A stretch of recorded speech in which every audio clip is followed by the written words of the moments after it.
The Office. Fucking incredible. In my opinion, the most rewatchable show of all time. So I dissected an episode. Strap in because we're about to take a deep dive into the mechanics of my favorite episode, murder. I do declare.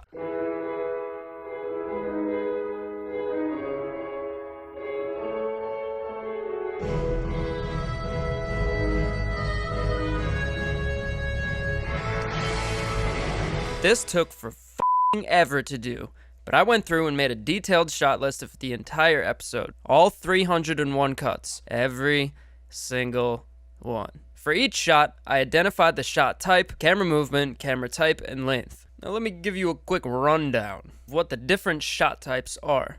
So you got ELS, LS, MLS, MS, MCU, and CU. That's extreme long shot, medium long shot, medium close-up, and close-up.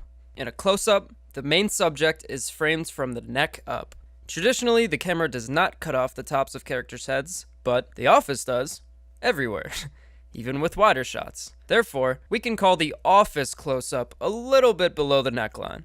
Medium close-up is from the tits up, not quite as low as their belly button. This by far is the most used shot type in The Office. A medium shot is from the waist up. Your waist is the middle of your body, so when you hear medium shot, think middle. Medium long shot is from the knees up. Think MLS, soccer, knees. LS, long shot, full body, feet to head. The extreme long shot shows a character within an environment. Now, for the camera movement types, a zoom in looks like this, a zoom out like this, pan like this, push, pull, a track, tripod locked, and a handheld locked.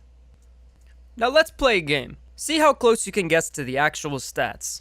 Here come the questions. How many seconds is the average cut? What percent of shots have zoom ins? Are there more pans or zoom outs? How long is the longest shot in the episode? And finally, how many times do characters look into the camera? Okay, pencils down, bitches. The average shot length is 4 seconds. That means there is a cut on average every 4 seconds. As for zoom-ins, 47% of shots include a zoom-in. Nearly half, which is fucking crazy. As far as pans and zoom-outs, there are more pans. Stumped me. The longest shot is 49 seconds at the very end of the episode. And how many times do they look in the camera? 18 times. How'd you do? Yeah, I didn't expect you to, dumbass. I didn't do that well either myself. Anyway, here's all the stats. 301 cuts, 133 zoom-ins, 45 zoom-outs, 64 pushes, 31 pulls, and 3 tracks. 5 extreme long shots, 10 long shots, 35 medium long shots, 62 medium shots, 129 medium close-ups, and 43 close-ups. So what can we do with all this data? It took me long enough to collect it, so we better make it worth the hassle. I actually discovered quite a lot about the mechanics of The Office in this data set, I do declare. Let's start with the most recognizable Office technique, the zooms. I'll give you a chance to test your visual literacy yourself first. Watch this segment and think about what zoom-ins versus zoom-outs mean.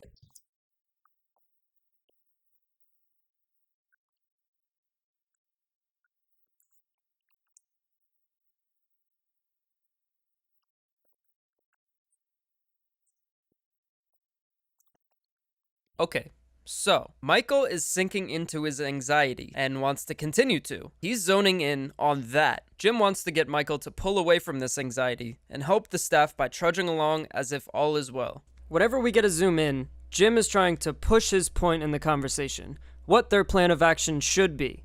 All of Michael's shots are locked. He's not budging.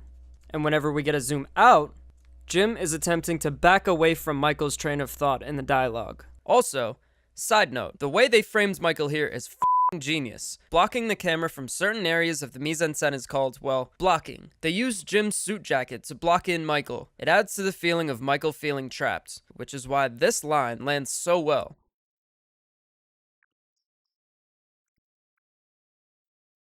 In general, zoom-ins are used for small picture things, to zone in on specific character opinions, comments, and actions that push the energy into a specific group decision. Zooms usually land right on certain vital words, slamming the delivery.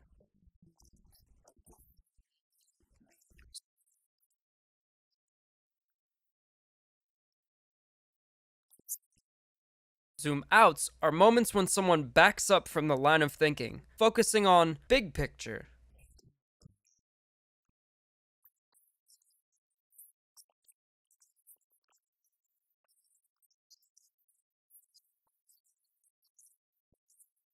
I do declare. Take notice of this next time you watch The Office. It's really incredible. I never even noticed it until I spent 14 hours making that fucking shot list. Side note, it is also important to note when you expect a zoom but don't get one. Like here. The camera remains locked because Michael's desire is locked to that corner.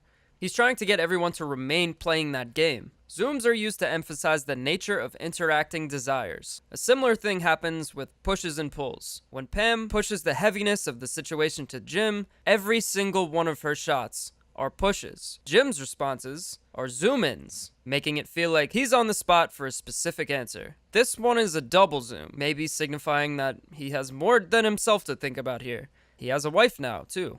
The Office is also known for breaking the fourth wall. This show is what I like to call a faux documentary sitcom. The characters know they're being filmed, and their ability to look directly into the camera enhances the dialogue between the audience and the writing room. They look into the camera 18 times, 4 of which are all in a row.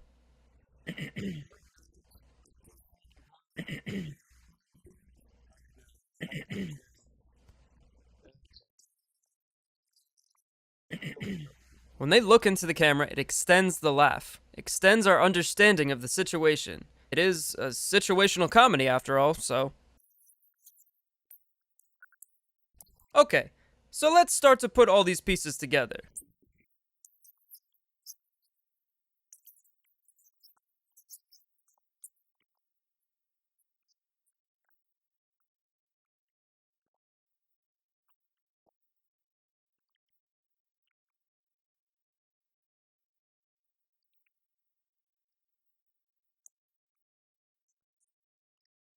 When Michael enters, we have a zoom in. He's trying to get everyone zoned in on playing the game. When Jim says, "Michael, not now," the shot is locked. He's not budging. Michael responds and we get a pan. The dialogue is starting to move somewhere. The next shot, Michael talks, Pam stands, and Jim reacts. We get a pull, then a zoom in. Michael's influence literally pulls Pam out of the anxiety-fueled conversation with her husband, which is being a good boss, but we don't realize that until later in the episode. The final zoom signifies that the particular conversation about the couple's well-being is over. They've left that zone and are going back out to the group. But Jim is left there like, the f***? Another mechanic I want to talk about is the cyclical pace of the cuts, the pulse of the show. Here's what this episode's pulse looks like. When things get intense, the blue line stays low. The spikes are longer held shots. So then, when the trend is downward, the pace is accelerating. Notice the cycles of quick pace followed by slow. I count 6 or so back and forths between them. Also, as the pace is changing, you subconsciously expect cuts to happen, and when they choose to hold shots longer than you expect to deliver a joke or have a tender moment, the subversion of the expectation draws out your laughter or emotions. It's little methods like this that you probably never thought about, but if you pay attention, you can see how the magic happens. Let's watch some clips with an 808 hit on each cut so it's easier to notice the change of pace.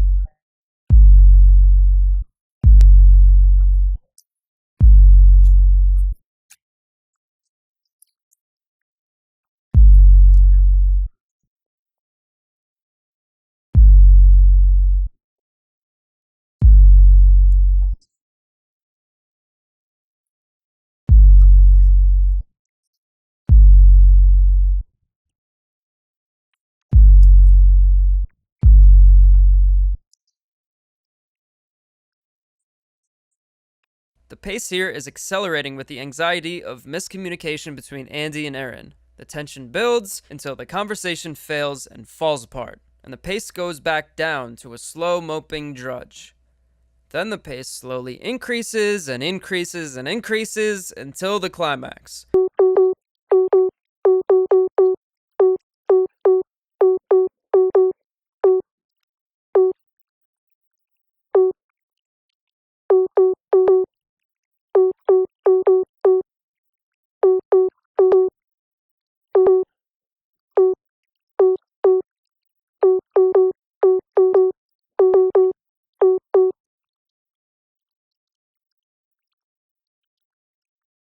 When CFO, Detective David Wallace, calls. Now we get the longest shot in the whole episode besides the ending gunslinging showdown. This spike is Jim listening to David talk. Then for the rest of the episode, it's falling action. And just as you'd expect, there's an upward trend in shot length, aka a downward trend in pace. See, I told you, Data is f***ing beautiful. Another example. I noticed that around 4 minutes in, when the staff receives news that they will likely lose their jobs, we get long-held shots of everybody slacking off, moping, waiting for the news or the day to be over. Things seem way slowed down. And sure enough, we get this plateau. Data! Next, what do the shots actually look like, screenshot-wise? Nearly half of all shots are medium close-ups, framed from their chests to the tops of their heads, or, as The Office does, from they tits to they foreheads. 60% of shots do not show the subject's belly button, waist, or legs. Only 5% of the shots show the character's shoes. 17% of shots show legs. 15% of shots only show the character's face and neck. The Office is a very personalized show. We spend all this time with the same staff and the same small office. Based on how often the camera is close to the characters, it's also some very personal camera framing. So finally, let's combine all of these findings and apply them to the episode's most complex shots. Now that you're starting to get your visual literacy legs, I won't lay out all of my findings for you here. Rather, present you with the pieces to make your own conclusions. You can do it! I do declare. We'll start off simple, then gradually go up in complexity. Think about everything we've talked about. Zoom ins, zoom outs, pushes, pulls, pins, tracking, framing, blocking, pace. What do the production decisions emphasize? How do they really drive home the content? So let's start with my favorite shot.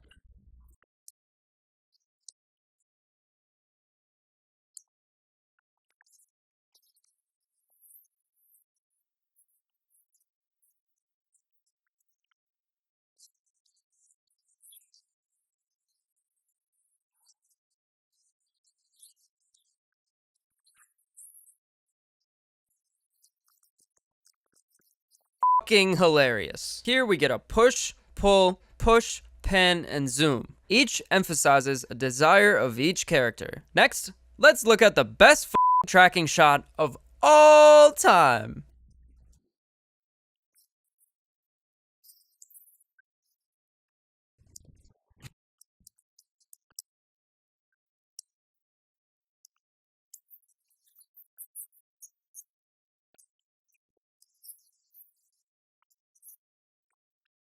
Now this shit is just fucking genius.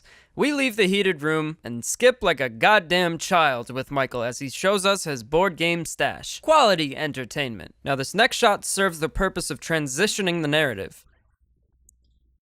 Such a cool ass shot. Now this one.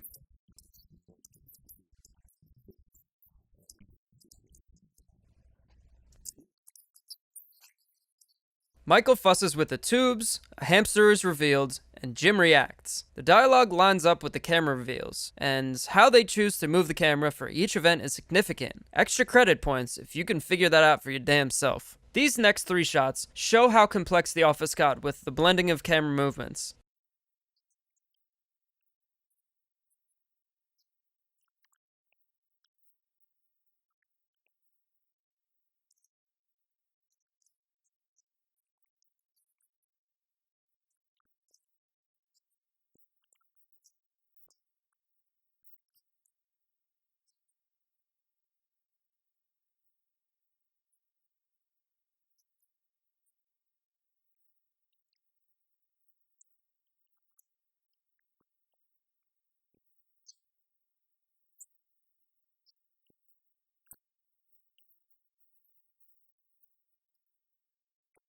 It seems random to the untrained eye, but every decision emphasizes a particular point. I'm telling you. This last shot is the most complex of the episode.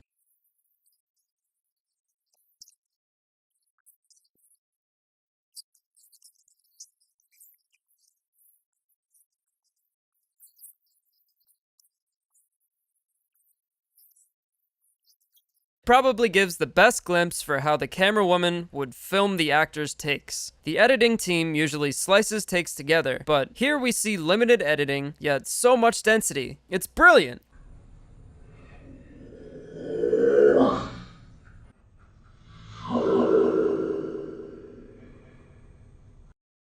When you know what you're looking for, there's true magic in the small details in The Office. It's an enormous reason that this show is so fucking rewatchable. Now that you have a sense for how the makers approached filming, editing, and presenting this episode, go on and watch the episode on Netflix and see the show through a whole different lens. You have now graduated from Dunder Mifflin Visual Literacy Academy. I do declare, I got a warm body in the other room. Gotta go.